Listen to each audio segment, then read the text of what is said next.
In 1973, Landsat produced the first topographical images of the Earth's surface, showing us a wide array of mountain formations and the curiosity of Katahdin. In 1978, surveyors from several countries agreed that Katahdin simply didn't follow the norms of the rest of the Appalachians. In fact, it seemed intelligently assembled, as though it had been designed to look like a mountain.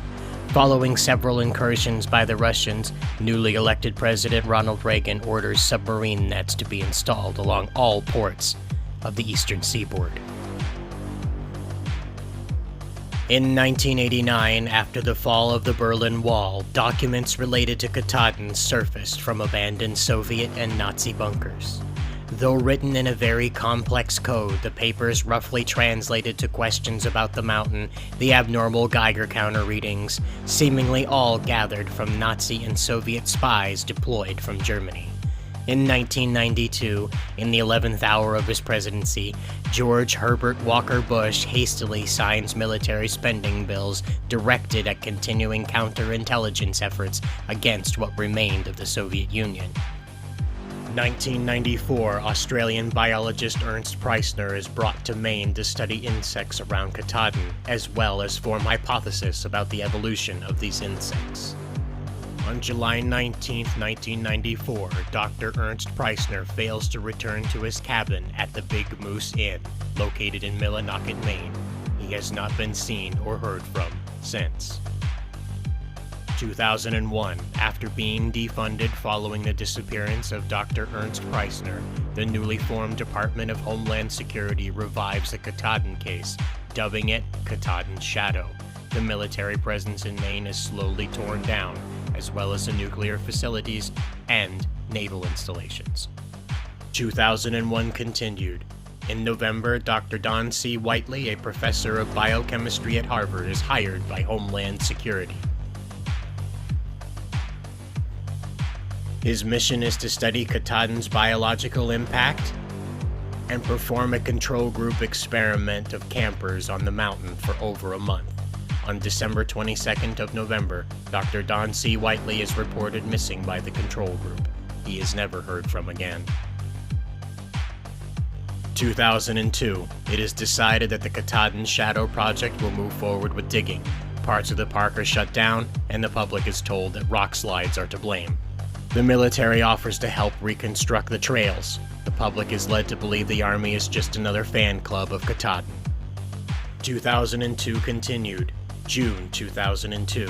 Military remembers report sounds they can't rationalize. The forests around the mountain bear crooked trees, locally known to be from the time of the Penobscot tribe's occupation of the area. This is known to be a warning to fellow hunters. 2002 continued. September 2002.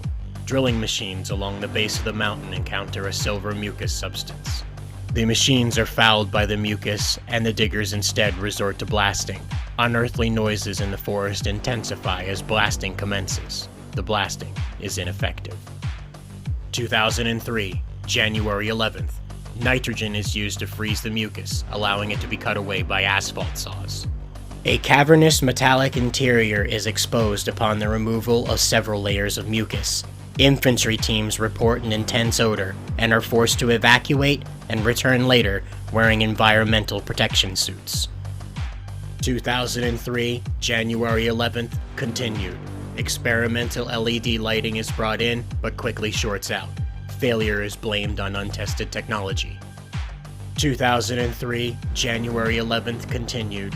Infantry teams report the presence of intense electromagnetic waves.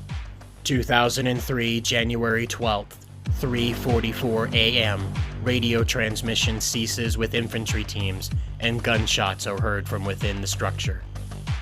2003, January 12th continued, 4:15 a.m., breach and heavy assault teams are sent in to retrieve infantry teams. All infantry are reported to have died from self-inflicted gunshot wounds, all to the left temple. 2003, February 6th, Micmac tribesmen arrive at the digging site by helicopter. They provide access to a book written by Henry St. Clair, titled Devils Come from the Sky. No one is allowed to photograph or touch the book. The St. Clair book provides drawings and rambling descriptions of horrific sounds, energy, weather, and enraged angels. 2003, February 7th. With supervision from the Micmac representatives, St. Clair's book is exposed to ultraviolet light. Hidden in the backdrop of St. Clair's writings were the ramblings of a mentally disturbed man. He details begging God to strike him dead so that he didn't have to live with the knowledge of this cursed mountain. You have reached the end of Disc 1. Please insert Disc 2 now.